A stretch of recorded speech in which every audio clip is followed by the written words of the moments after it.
گھبرایا نہیں کرتا۔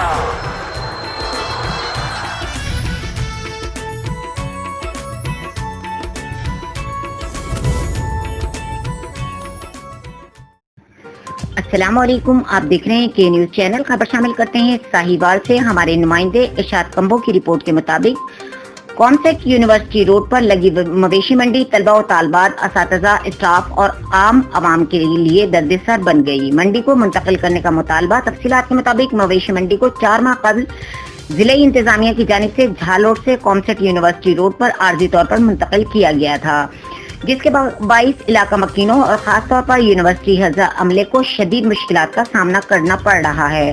ہر منگل اور بدھ کے روز لگنے والی منڈی کے نتیجے میں علاقہ مکینوں اور یونیورسٹی سٹاف کو کئی گھنٹوں تک ٹریفک جام برداشت کرنا پڑ رہا ہے، جبکہ روڈ تنگ ہونے کی وجہ سے 1 منٹ کا فاصلہ گھنٹوں میں مکمل ہوتا ہے۔ مزید برآں یہ کہ منڈی کے باعث نئی تعمیر شدہ سڑک اور کئی سرسبز درخت بھی اکھاڑ دیے گئے ہیں۔ پنجاب حکومت اور ضلعی حکومت کی جانب سے دفاتر کو مکمل اسٹاف کے ساتھ کھولنے کا حکم جاری کیا گیا ہے۔ اب 1000 سے زائد اساتذہ اور اسٹاف ممبران یونیورسٹی کا رخ کر رہے ہیں، جبکہ منڈی کی وجہ سے شدید بدنظمی کا سامنا کرنا پڑ رہا ہے۔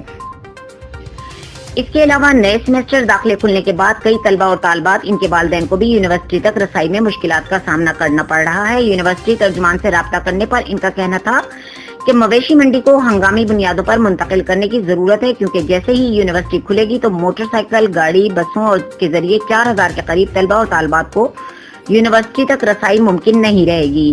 یہ بھی بتایا گیا ہے کہ مویشی منڈی کے باعث سیکیورٹی کے انتظامات کو بھی خطرہ لاحق ہو گیا ہے۔ علاقہ مکینوں خصوصاً یونیورسٹی انتظامیہ کی جانب سے ضلعی انتظامیہ کو کئی بار اس مسئلے کے بارے میں بتایا گیا، لیکن وعدوں کے علاوہ کوئی سنوائی نہ ہو سکی۔